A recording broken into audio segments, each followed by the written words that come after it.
Assalamualaikum warahmatullahi wabarakatuh. Kembali lagi bersama saya Aryo di channel YouTube saya. Hari ini kita akan vlog kembali lagi, membahas tentang pengalaman terakhir saat kuliah di teknik sipil. Pada video-video sebelumnya kita telah membahas pengalaman pertama kuliah, kemudian pengalaman yang menyenangkan dan menyedihkan, dan sekarang kita akan membahas kita akan membahas pengalaman terakhir kuliah di teknik sipil. Bagi kawan-kawan yang belum melihat video pengalaman pertama dan pengalaman yang menyedihkan menyenangkan, bisa lihat di atas sini saya akan taruh linknya. Baiklah kawan-kawan, langsung saja kita membahas tentang pengalaman terakhir saya kuliah. Pada perkuliahan teknik sipil, pada semester akhir kita akan melakukan kerja praktek atau istilah disingkat KP. Mata kuliah pada mata kuliah ini kita mengambil di semester 7 atau semester 6, boleh juga semester 8, tergantung dari mahasiswa tersebut.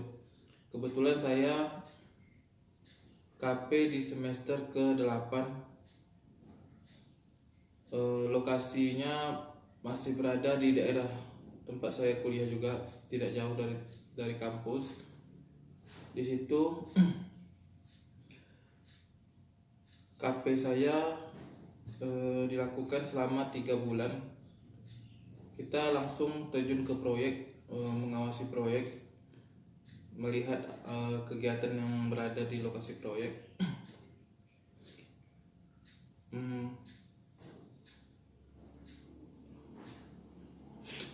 Mungkin bagi saya atau bagi kawan-kawan, kerja praktek atau KP tersebut sangat menyenangkan, karena disitulah kita banyak belajar. Selain dari teori yang kita dapatkan di perkuliahan, di kerja praktek tersebut sangat banyak ilmu yang kita dapatkan, karena secara tidak langsung apa yang kita pelajari saat kuliah, kita pelajari teori-teori tadi atau kita pelajari di praktek di labor, kita aplikasikan ke proyek. Jadi saat mahasiswa tersebut selesai kuliah nanti terjun langsung ke proyek, tidak canggung terhadap dunia proyek, karena dunia proyek dengan kita itu ada sedikit, dengan kita maksudnya dengan perkuliahan ada sedikit perbedaan. Jadi fungsi dari KP ini ya kita praktek langsung ke lapangan, terjun ke proyek, supaya bisa menyesuaikan saat kita selesai kuliah dan kita kerja di proyek, atau kita diajak kerja sama alumni atau rekan-rekan sekalian untuk kerja di proyek. Setelah 3 bulan kita di praktek di proyek, kita akan buat laporan. Laporan ini mengenai tentang proyek, semua tentang kegiatan proyek dari awal proyek sampai ke proyek itu selesai. Kebetulan praktek saya lakukan 1 tahun, karena tempat saya KP atau kerja praktek proyeknya ada sedikit masalah mengenai administrasi. Jadi untuk kami mengambil data administrasi yang bersifat umum ya sangat sulit, karena kita sekarang tergantung dari kontraktor. Kalau kontraktornya atau konsultannya tidak mau memberikan informasi proyek itu lengkap, ya kita akan mengalami atau mendapatkan risiko dari proyek dari tersebut. Jadi 1 tahun kerja praktik yang saya lakukan di situ hampir 1 tahun sebenarnya. Di situ kita sekitar 9 bulan atau 8 bulan kita mengerjakan laporan bolak-balik atau pulang pergi ke dosen pembimbing. Tidak temu, diminta data, kita tidak bisa menyajikan, ya kita akan kembali lagi ke proyek, mencari kontraktor proyek untuk minta data. Untungnya pada akhirnya KP saya selesai, ada kebaikan dari kontraktor untuk memberi data. Ya kebetulan data yang data yang saya minta dan kawan-kawan minta itu data yang sifat umum, jadi kontraktor tidak terlalu keberatan untuk memberikan data tersebut. Kemudian dari pengalaman saya di kerja praktek, saya akan sedikit sharing untuk mahasiswa yang akan melakukan kerja praktek di proyek-proyek, baik itu di proyek BUMN atau di proyek-proyek lokal atau daerah. Sebaiknya rekan-rekan saat melakukan kerja praktek dari bulan pertama, bulan kedua, bulan ketiga, sebaiknya rekan-rekan sudah mengumpulkan data-data yang kira-kira akan menjadi tinjauan, bahasanya tinjauan akhir, atau untuk kita membuat laporan tadi kita butuh satu tinjauan dari setiap kelompok atau setiap individu. Jadi saran saya saat kerja praktek di bulan pertama kita mengikuti, kemudian di bulan kedua kita sudah mulai mengumpulkan data-data tentang proyek itu. Kita minta ke kontraktor. Kalau seandainya kontraktor tidak bisa, kita cari tahu, bukan kita mencuri, kita mencari tahu, kita buat data yang langsung dari proyek tersebut. Itu data real dari kita untuk kita ajukan ke dosen pembimbing atau dosen pembimbing kerja praktik tersebut. Jadi pada saat selesai di bulan ketiga kawan-kawan sudah selesai laporan KP sudah selesai, jadi tinggal melakukan asistensi atau bimbingan ke dosen pembimbing kerja praktik tersebut. Dari situ kita akan menghemat waktu untuk pengerjaan laporan kerja praktik tersebut. Menurut saya sebaiknya begitu, tapi tergantung dari teman-teman sendiri. Kalau mau fokus ke proyek, ya silakan fokus ke proyek. Seperti saya dulu kemarin, kami selama 3 bulan yang fokus ke proyek. Memang ada beberapa data yang kami ambil, cuma data-data yang ibaratkan kecil, data yang kecil seperti nama proyek atau anggaran atau sebagiannya. Jadi pada akhir proyek kami kelabakan atau bingung untuk meminta data, karena kontraktor pada saat selesai proyek dia akan susah dijumpai karena dia memiliki kerja lain atau pergi ke daerah yang lain. Jadi itu tadi saran saya. Sebelum kawan-kawan terjun langsung ke proyek, harusnya kawan-kawan sudah menyiapkan strategi yang saya sebutkan tadi. Tentu kawan-kawan bertanya, kenapa bisa sampai hampir 1 tahun saya kerja praktek? Karena ya itu tergantung dari orangnya sendiri. Kalau semangat untuk melakukan kerja praktek maka akan lebih cepat, karena di dalam satu proyek itu kemarin kami punya 3 kelompok kerja praktek. Jadi kelompok-kelompok yang lain dari bulan keempat dan bulan kelima sudah selesai karena mereka gigih untuk mengerjakan laporan tersebut kan, dan kami ya santai-santai, jadi tidak fokus sehingga mengakibatkan keterlambatan di pembuatan laporan kerja praktik tersebut. Jadi kita sekian dulu untuk pembahasan kerja praktek. Kita akan lanjut ke pembahasan di skripsi. Baik, sebelumnya kawan-kawan, video kita kali ini alhamdulillah telah disponsori oleh tisu Tesa yang kita beli seharga 9.000 di Alfa dan Indo di Indonesia atau di daerah kita. Baiklah, kita lanjut di waktu pengerjaan skripsi.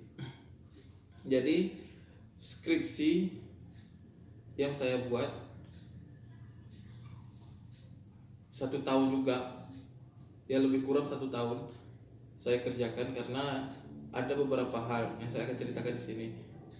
Jadi untuk kawan-kawan yang mau mengerjakan skripsi,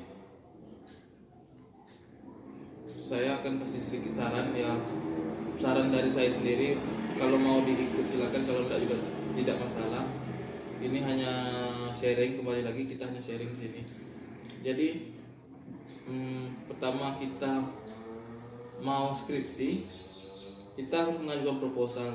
Alhamdulillah proposal yang saya ajukan ke dosen pembimbing atau ya dosen pembimbing saya itu cuma 1 kali langsung diterima. Kebetulan saya mengambil di bidang sumber daya air atau drainase, lebih khususnya drainase.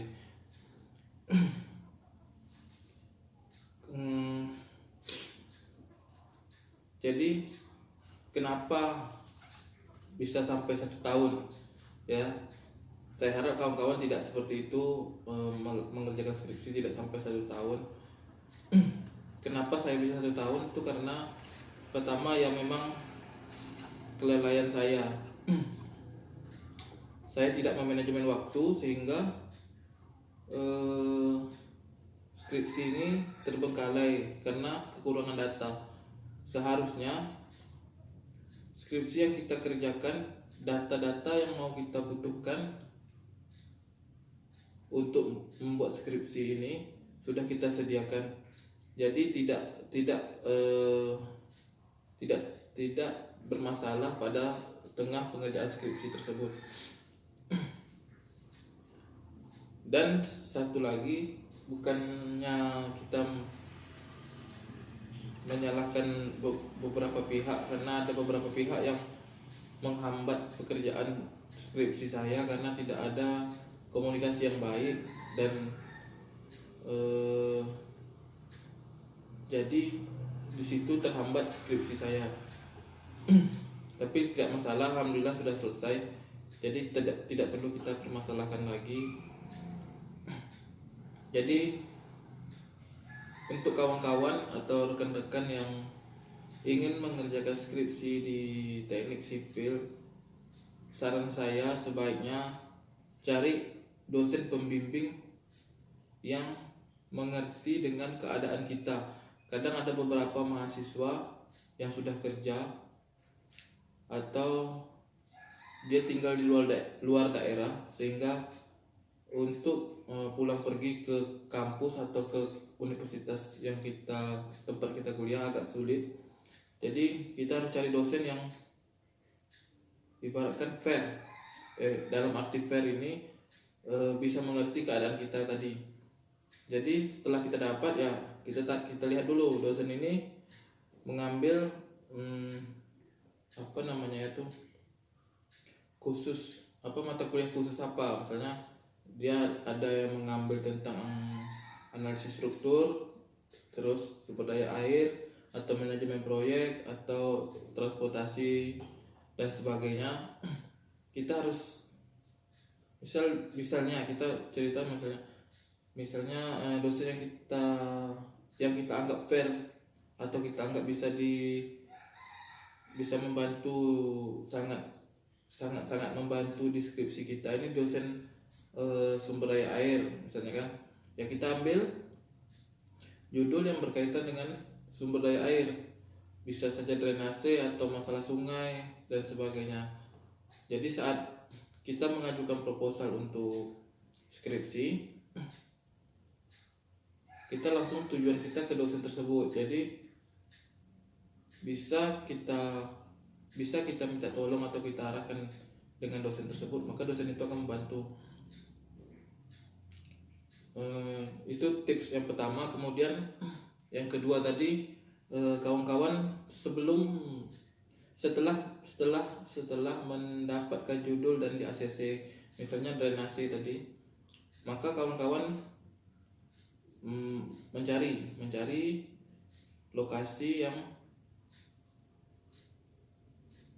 lokasi tempat peninjauan drainase. Tapi seharusnya sebelumnya sudah dilakukan survei terlebih dahulu kalau bahwa drainase yang mau kita teliti itu bermasalah. Karena ada beberapa dosen yang tidak mau meng-ACC atau menerima judul skripsi dengan apabila tidak ada masalah di suatu tinjauan kita tersebut. Jadi kita harus mengumpulkan data terlebih dahulu. Ya baik kalau drainase, baik itu data debit air di daerah situ, penampang drainasenya, kemudian curah hujan dan sebagainya harus kita kumpulkan. Kemudian itu tips yang kedua. Kemudian yang ketiga, harus banyak membaca skripsi yang sebelumnya dari senior kita, baik itu dari universitas lain atau universitas kita sendiri. Kemudian jurnal-jurnal juga penting untuk menambah wawasan kita dalam penulisan skripsi tersebut. Saya rasa satu lagi yaitu kita harus manajemen waktu kita. Misal hari ini kita bimbingan, ya kan, jangan terlalu cepat untuk misal udah dikoreksi sama dosen, jangan terlalu cepat untuk jumpa dosen lagi, setidaknya 1 atau 2 hari setelah hari bimbingan kita. Jadi dosen itu tidak bosan melihat kita dan yang kita kerjakan lebih maksimal. Menurut dia lebih maksimal karena harinya jauh. Ibaratkan 2 atau 3 hari kita kerjakan, berarti kan hasil yang kita hasilkan bisa saja maksimal menurut dia. Padahal kan kita sudah selesai 1 hari, tapi kita tunggu hari kedua atau hari ketiga, dosen pasti berpikir, oh ini kan di lembar asistensi kita di situ ditulis tanggal kapan kita terakhir asistensi. Bagusnya gitu. Jadi ada tingkatan di setiap asistensi. Dosen akan lebih cepat kita meng-ACC untuk jilid skripsi atau sebagainya. Alhamdulillah sekarang di beberapa universitas dosen pembimbing sudah satu orang aja. Dulu waktu saya kuliah dosen pembimbingnya 2. Jadi untuk klop, bahasanya klop antara pembimbing 1 dengan pembimbing 2 itu susah. Jadi kita yang berada di tengah-tengah yang menerima risikonya. Jadi di situ bisa jadi masalah untuk kita karena dosen pertama minta yang ini, dosen kedua ternyata dia tidak mau yang seperti ini. Ya kita di tengah-tengah harus macam mana? Tak mungkin kita mengadu domba dosen. Jadi mau tak mau kita harus berpikir keras kayak mana supaya permintaan dosen pertama terpenuhi, permintaan dosen kedua terpenuhi. Jangan terlalu banyak mengadu domba. Dosen tidak akan suka karena mereka itu sebenarnya dosen-dosen lain tuh dia solidaritasnya kuat. Ibaratnya solidaritasnya kuat.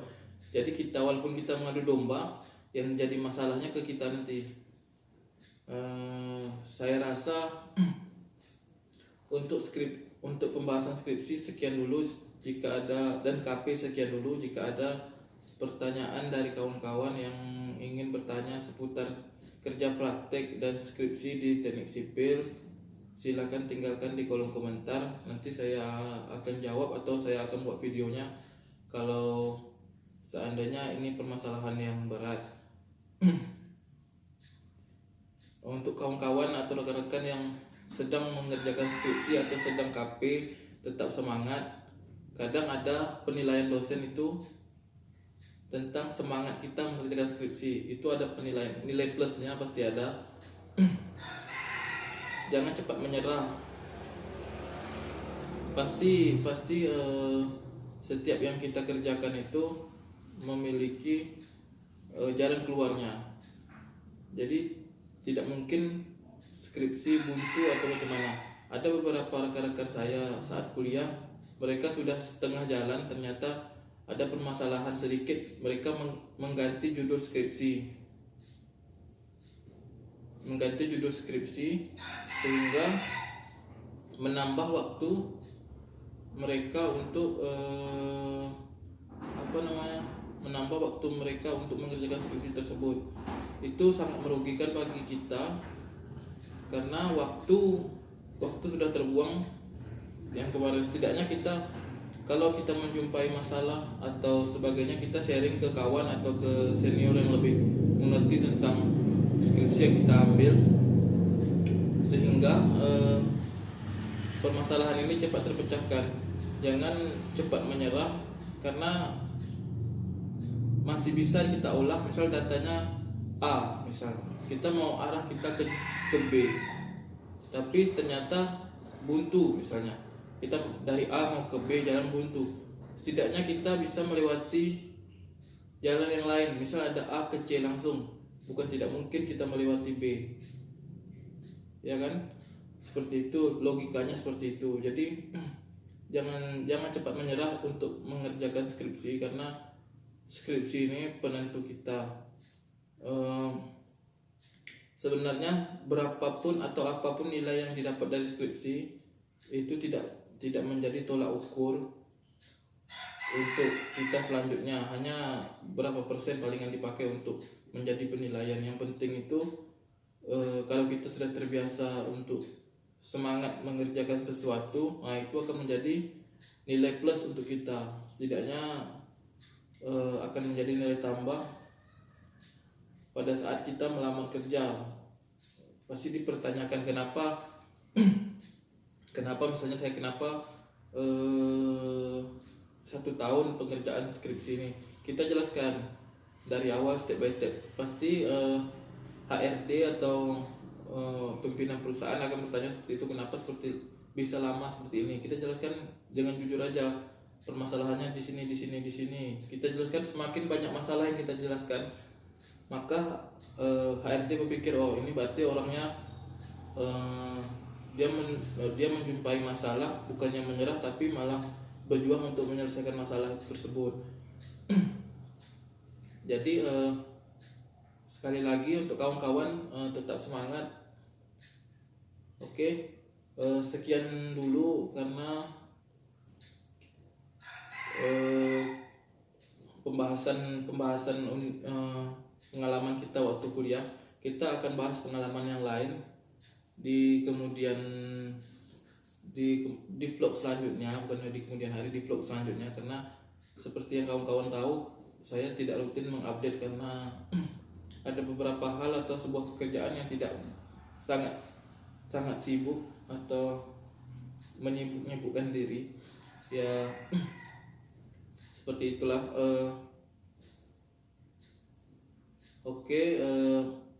Sekarang kan bulan puasa, jadi kawan-kawan yang menjalankan atau ibadah puasa tetap semangat juga.